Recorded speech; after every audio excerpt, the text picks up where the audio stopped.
नमस्कार दोस्तों। आज पाकिस्तान में एक कानून पास हुआ है पेका। ये पिकाचू नहीं है, पेका। आज के वीडियो में चर्चा करेंगे पेका के बारे में और इसके हिस्ट्री, फ्रीडम ऑफ स्पीच क्या इतिहास में जाने के लिए चेक करेंगे कि पैसे जिन्ना ने पाकिस्तान को बनाने के लिए साजिश रचा और जिन्ना के अगेंस्ट भी साजिश रचा जाता है। और जो साजिश रच रहे थे उसके भी अगेंस्ट जो हैना है, जो कब से बंटवारे का वेट कर रहे थे, वो लोग सामने आते हैं और आज तक राज कर रहे हैं। तो इसमें ऐसा होता है कि साजिश के ऊपर साजिश, साजिश के ऊपर साजिश, साजिश के ऊपर साजिश। ये साजिशों का देश है आज।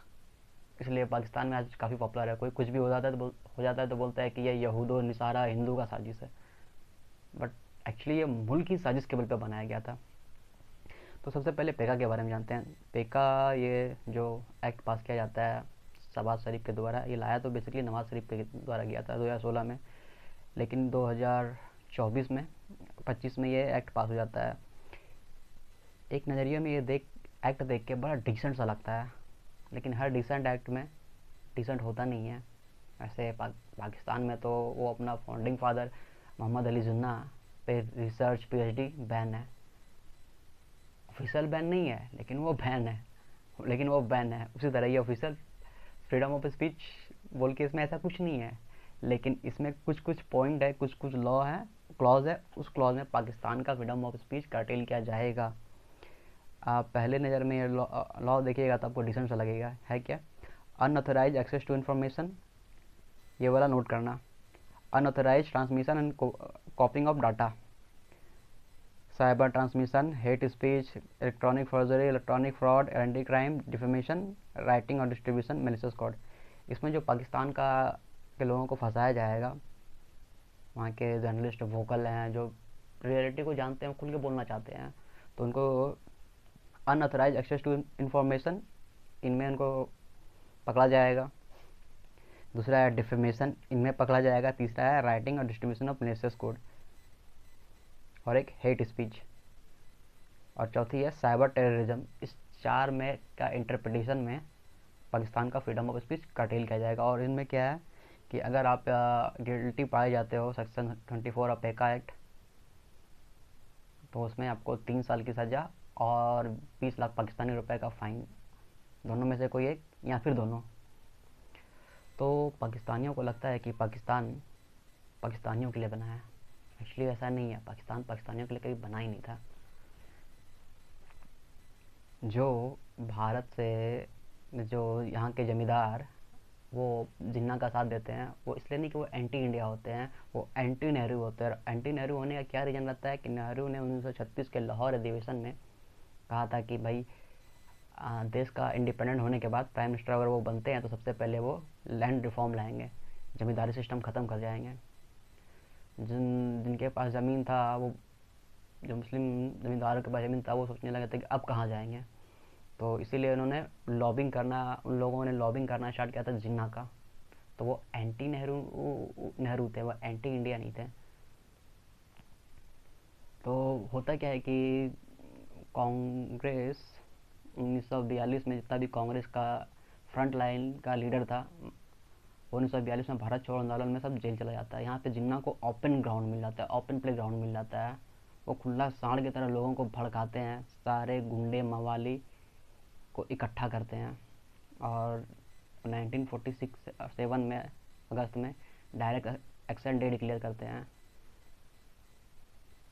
आपके जाके जितने आपके ये स्टार्ट होता है आपका जाके कलकत्ता से, जो वहाँ के सिटिंग सीएम रहते हैं सोहरावर्दी,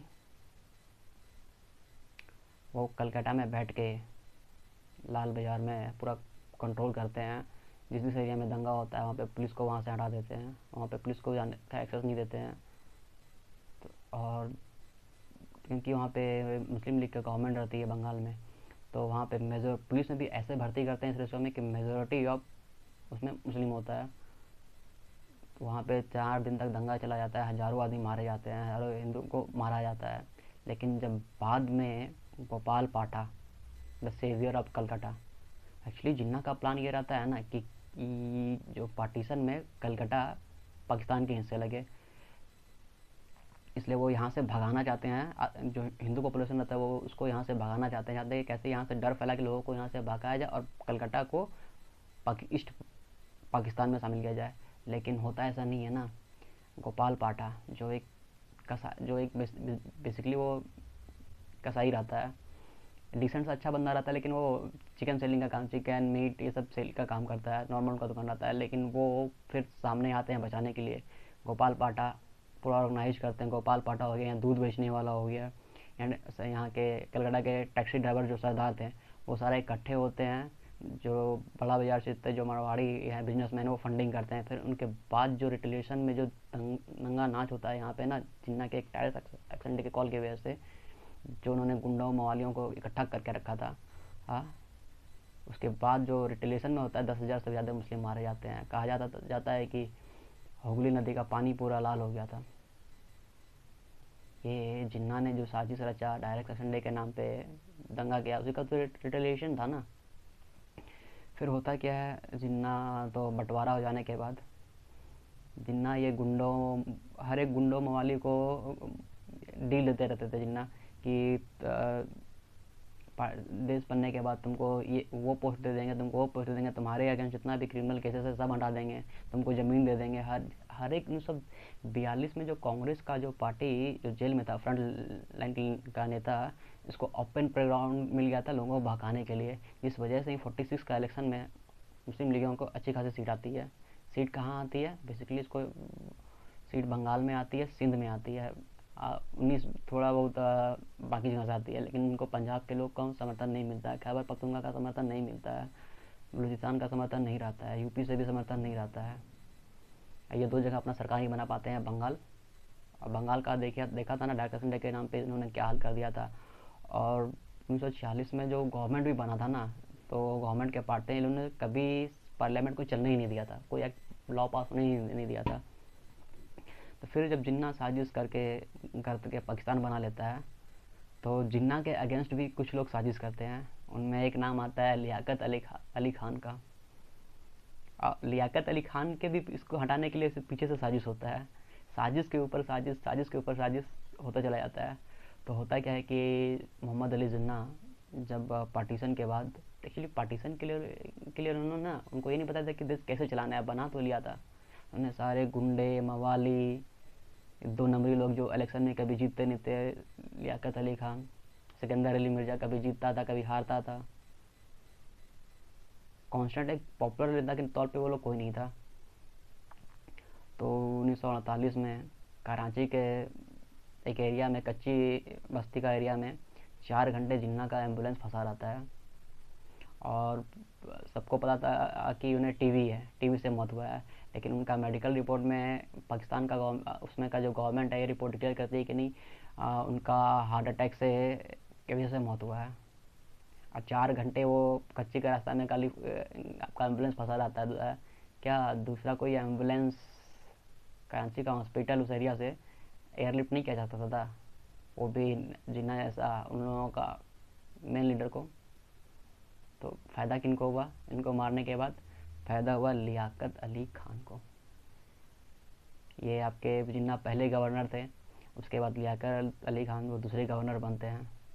तब होता क्या है कि लियाकत अली खान को वो साजिश करके जिन्ना को हटाते हैं। उसके बाद लियाकत अली खान जिन्ना के साथ साथ उनकी बहन फ़ातिमा अली जिन्ना, उनको भी मरवा देते हैं। उनके बारे में मतलब ऐसा घटिया तरह से उनका कैरेक्टर का असैसिनेशन किया जाता है, कैरेक्टर का हनन किया जाता है कि ऐसा है वैसा है, पर्ची बांटा जाता है और उनको भी जहर दे के मरवा दिया जाता है। जो उन लोगों में जो ये रिवाज है कि डेथ के बाद हमाम का, तो वहाँ पता चलता है कि उनकी चेस्ट पूरा पीली पड़ गई थी, सॉरी ब्लू पड़ गई थी, और चेस्ट जो है सिकुड़ी हुई थी, जो उनको हमाम कराते हो ऐसा बताते हैं। तो होता है कि ये गवर्नर जनरल बन जाते हैं, सारा पावर अपने पास रहते हैं। और 1948 से 58 के बीच अभी भी पाकिस्तान में कॉन्स्टिट्यूशन आया नहीं है, अभी भी वो लंदन से ही कंट्रोल हो रहा है। तो इसलिए वहाँ पे गवर्नर जनरल का पोस्ट आता था, governor general, president, prime minister नाम का पोस्ट नहीं था। तो लियाकत अली खान बन जाते हैं। फिर क्या होता है कि लियाकत अली खान को आयूब खान 1951 में रावलपिंडी के कंपनी ग्राउंड में स्पीच दे रहा होता है। एक बलूचिस्तान का बच्चा 16 से 18 साल का बच्चा, उनको 2 गोलियाँ चेस्ट पे मारता है, वहीं उनको डेथ हो जाती है। और इतना रैपिड एक्शन दिखाती है ना पाकिस्तान की आर्मी कि वो बच्चा को पकड़ने की कोशिश नहीं करती है कि इंटरोगेट करके पता चले कि क्यों मारा, कैसे मारा, क्या रीजन था, क्या मोटिव था, इनके पीछे कौन है। वो उसको वहीं पे उसका इनकाउंटर कर देती है। ये नाम था आपका जाके आयूब खान। इनके बारे में और भी आपको जानने को मिलेगा। इसके बाद आपका जाके नेक्स्ट जो वो पीएम बनते हैं आपका गवर्नर जनरल सिकंदर अली मिर्ज़ा। ये सिकंदर अली मिर्ज़ा एक होता है ख़ानदानी रईस। सिकंदर अली मिर्ज़ा ये ख़ानदानी गद्दार है। एक होता है ना ख़ानदानी रईस, ख़ानदानी शरीफ। जो सिकंदर अली मिर्ज़ा ये ख़ानदानी गद्दार होते हैं। अब क्वेश्चन आप लोग को माइंड में कर रहे हैं ख़ानदानी मतलब गद्दार क्या होता है। जी हाँ, नवाज सराउद्दौला के साथ जो धोखा करने वाला मीर जाफ़र था, वो सिकंदर अली मिर्ज़ा उन्हीं के डिसेंडेंट है। इनके बाप ने भी बहुत बड़ा गद्दारी किया था बंगाल में। तो ये लोग ख़ानदानी गरीब हैं। और सिकंदर अली मिर्ज़ा पता नहीं इनके पास ऐसी क्या जादू की जड़ी है कि कभी ये एसपी बन जाते हैं, तो कभी आर्मी के कोर कमांडर के हेड बन जाते हैं, तो कभी ये पाकिस्तान के गवर्नर जनरल बन जाते हैं, और एंड में पाकिस्तान के ये प्रेसिडेंट बन जाते हैं। सिकंदर अली मिर्ज़ा का भी आयूब खान ने अपना रास्ता से हटा देता है। अब आपको लगेगा यार सबको हटाते जा रहा है पाकिस्तान की आर्मी हाइना की तरह। एक्चुअली पाकिस्तान की जो आर्मी है ना, ये वेट कर रही थी कि कैसे बंटवारा हो और पावर को अपने हाथ में लिया जाए। क्योंकि ये जो पाकिस्तान की आर्मी थी ना, ये एक नंबर के निठल्ले आर्मी थी। क्योंकि ये वो लोग थे जिनको ब्रिटिश गवर्नमेंट के दौरान कभी कोई ऊंचा पोस्ट में मिला नहीं था, इनका प्रमोशन होता नहीं था। एक तो इनिशियल डेज में कोई बड़ा पोस्ट तो वो देते नहीं थे ब्रिटिशर इंडियन को। जो पोस्ट इंडियन को दिया भी है वो हिंदू लोगों को दिया है, मुस्लिम को नहीं दिया था। तो उसमें हिंदू का क्या दोष है। इन लोगों में जो था लैक ऑफ डिसिप्लिन,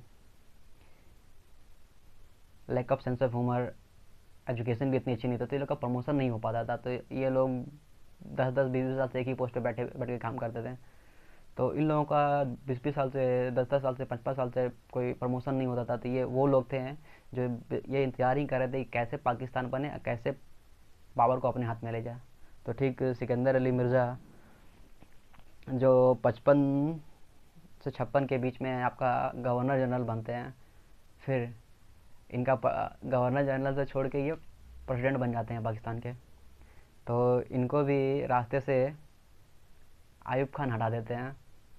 उनको हटा के आयूब खान खुद पाकिस्तान का प्रेसिडेंट डिक्लेयर हो जाते हैं। और आयूब खान सिकंदर अली मिर्ज़ा के साथ इतना इनका अंत इतना दुखद था।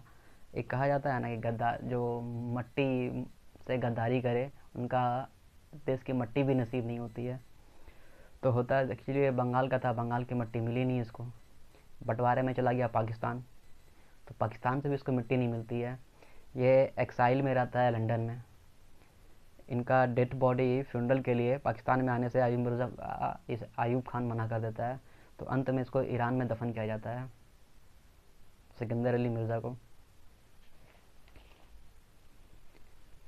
और पाकिस्तान जो बना है ना, पाकिस्तान बेसिकली बना ही है ना पाकिस्तानियों के लिए नहीं बना है। ये बेसिकली बनाया था पाकिस्तान की आर्मी के लिए। आज भी पाकिस्तान में 23 फैमिली वो रूल करती है।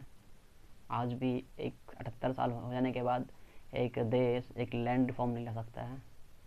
पाकिस्तान के लोगों को फ्रीडम ऑफ स्पीच किस बेसिस पे दबाया जाता है तो बात की बात है, और मैं भी आपको बताऊंगा। लेकिन एक चीज़ आपको जानना बहुत ज़रूरी होगा कि बंटवारे में जो माइग्रेशन हुआ था, माइग्रेशन में 5 लाख 5.5 लाख हिंदू इंडिया आए थे, और आपका जाके 8.5 लाख के आसपास मुस्लिम पाकिस्तान गए थे इंडिया से बंटवारे में हिजरत करके। जो 5 लाख 5.5 लाख के आसपास हिंदू इंडिया में आए थे, और जो 8.5 लाख जाते हैं वो अपने पीछे कितना वेल्थ छोड़ के जाते हैं अब ये देख लो। जो 8.5 लाख मुस्लिम गया वो अपने पीछे $3.8 बिलियन का वेल्थ छोड़ के गया। जो 5.5 लाख हिंदू आए वो जाके 38 बिलियन का 1948 के टाइम के अकॉर्डिंग वो उतना वेल्थ छोड़ के पाकिस्तान से इंडिया आते हैं। तो इन्हीं वेल्थ को जो आज के वहाँ पे जमींदार बने बैठे हुए, वडेरे बने बैठे हुए, यही सब जो ज़मीन है ना, वो लूटा हुआ ज़मीन है। आज भी नवाज शरीफ से जब पेपर मांगा जाता है तो बोलता है कि मेरे पास पेपर नहीं है, पेपर खो गया। भाई तुम ईस्ट पंजाब के थे, ईस्ट पंजाब के थे, तो तुम्हारा वेस्ट पंजाब से दूर दूर तक लेना नहीं था, लेकिन वहाँ पे तुम्हारे पास इतनी ज़मीन कैसे आई इनिशियल डे से? सब ये हिंदुओं का कब्जा किया हुआ ज़मीन है उनका। कोई जद्दी पुश्ती वहाँ पे अमीर नहीं है, सब हिंदुओं के द्वारा छोड़े हुए प्रॉपर्टी पे कब्जा करके बने हैं। आप देखो ना, 1948 47 में जहाँ लाहौर का हिंदू और सिख का पॉपुलेशन 40% था, वो देश का वहाँ के ज़मीनों पे 60% ज़मीन हिंदुओं के पास था। जो मुस्लिम वहाँ का 60% था, उसके पास 30 से 40% ज़मीन होती है। 2/3 लाहौर का कमर्शियल बिल्डिंग वो हिंदू और सिखों कम्युनिटी का नाम होता है। सेम कंडीशन सिंध का था। सिंध में भी जहाँ 30% हिंदू थे, उनके पास 60% वहाँ की ज़मीन थी। आज ये जो जरदारी तो जूनागढ़ से भाग के गया है ना, जरदारी भुट्टो, वो आज सिंध में उनका प्रॉपर्टी कैसे है? सब यही सब प्रॉपर्टी से जो हिंदू आए हैं उनके ज़मीन पे कब्जा करके ये लोग बने हुए हैं। और पाकिस्तान पाकिस्तान ना बना इसलिए ना अपने लोगों का शोषण किया जाता है। पाकिस्तान में क्यों इतना नफरत है? नफरत वहाँ की सरकार, देखो सरकार तो चाहती है कि भारत से अच्छे रिश्ते रहे, लेकिन वहाँ की आर्मी नहीं चाहती। अगर आर्मी भारत से अच्छे रिश्ते हो जाएगी तो भैया भारत के खिलाफ डरा के हथियार कैसे खरीदेगी? जब तक हथियार नहीं खरीदेगी तब तक उनका कमीशन कैसे आएगा? पाकिस्तान की आर्मी ड्रग्स स्मगलिंग से कमाती है। पाकिस्तान की आर्मी आपका जाके हफ्ता वसूली से कमाती है, हवाला का पैसा से कमाती है, आतंकवाद का नाम के पैसे से कमाती है। मतलब देश का काम छोड़ के बाकी सब तरीका का काम करती है वो। पाकिस्तान की आर्मी के बारे में दो लाइन बहुत पॉपुलर है: जंग कभी जीता नहीं, इलेक्शन कभी हारा नहीं। पाकिस्तान की आर्मी कभी इलेक्शन नहीं हारी है और आज तक कभी जंग भी नहीं जीती है। और पाकिस्तान अपने लोगों को हिंदुओं के बारे में इतना हेट्रेट बताती है ताकि लोग कभी ये ना पूछे कि तुम असल में कौन थे। और जब लोग पूछे कि टू नेशन थ्योरी का क्यों ज़रूरत पड़ा, ये भी नहीं बताती है। मतलब इस तरह से बेरमास किया वो अपने लोगों पे कैसे कंट्रोल करती है पाकिस्तान में। आम लोगों पे उन्होंने मुल्ला मौलवी छोड़ रखा है। मुल्ला मौलवी जो ब्लास्फेमी के नाम पे लोगों को मारने को तैयार हो जाते हैं। उसके ऊपर जो लोकल गवर्नमेंट है वो है, उसके ऊपर FBI है, उसके ऊपर आर्मी है। इस 4 लेयर का सिक्योरिटी पे पाकिस्तान का आर्मी रहती है। अब तुम कहाँ से बचोगे? इनिशियल लेवल पे तुमको मुल्ला मौलवी मार डालेगा, तुम ज़रा सा कुछ बोले तो तुमको लोकल थाना है वो उठा के लेके चला जाएगा। तो पाकिस्तान के लोग खुल के बोल नहीं सकते हैं, जो बाहर निकल जाते हैं वो खुल के बात करते हैं। आज 78 साल हो गया, आज भी वो देश, उसका हिस्ट्री में पूछो तो फर्स्ट पाकिस्तानी कौन से? मोहम्मद बिन कासिम। अरे वो पहला पाकिस्तानी कैसे हो जाएगा? पाकिस्तान ही तो 1948 से बना। पाकिस्तान तो उधर के सिंध के लोगों ने कभी ना, ये देखो, जब 1946 में जो इलेक्शन हो रहा था उसमें एडल्ट वोटिंग राइट नहीं होती है। उसमें चंद चुने हुए लोगों के पास राइट होती है कि भाई किसको वोट देना है नहीं देना है, कौन नॉमिनेट होगा। और 1947 में देश का बंटवारा रेफरेंडम करा के भी नहीं हो गया दिया गया था। ना तो आम लोगों से पूछा गया था कि भाई बंटवारा हो ही नहीं होगा। बंटवारा का सवाल आम लोग डिसाइड करते हैं, लेकिन आम लोगों को तो शामिल इसमें नहीं किया गया था। खैबर पख्तूनख्वा, उनको पता है क्या ऑप्शन दिया जाता है? वहाँ पे रेफरेंडम होता है, उनके सामने 2 सिंबल रखी जाती है: मंदिर, कुरान। उन्होंने ये मेमोरेंडम में ना, उन्होंने ये नहीं रखा कि भाई तुमको इंडिया में शामिल होना है, तुमको पाकिस्तान में शामिल होना है। वो पाकिस्तान में शामिल होना नहीं चाहते थे। उन्हें लोगों ने मंदिर और कुरान की जगह कुरान को चुना। तो इस तरह से उन्होंने फ्रॉड करके सारा बलूचिस्तान पे भी कब्जा किया है। सिंध को आज तक उनका राइट नहीं दिया। सारे स्टेट से पैसा उठा के लगा देती है पंजाब में। मतलब 78 साल से ये हो रहा है कि जो पाकिस्तान का आर्मी बनेगा वो लूट के बाहर जाएगा। ये मुल्क, अब लोगों को लगता है कि पाकिस्तान इन सब से कब बाहर आएगा। ये आप मेरी बात मानिए, कभी बाहर नहीं आएगा, क्योंकि आपको बनाया ही इसलिए गया है। जी धन्यवाद।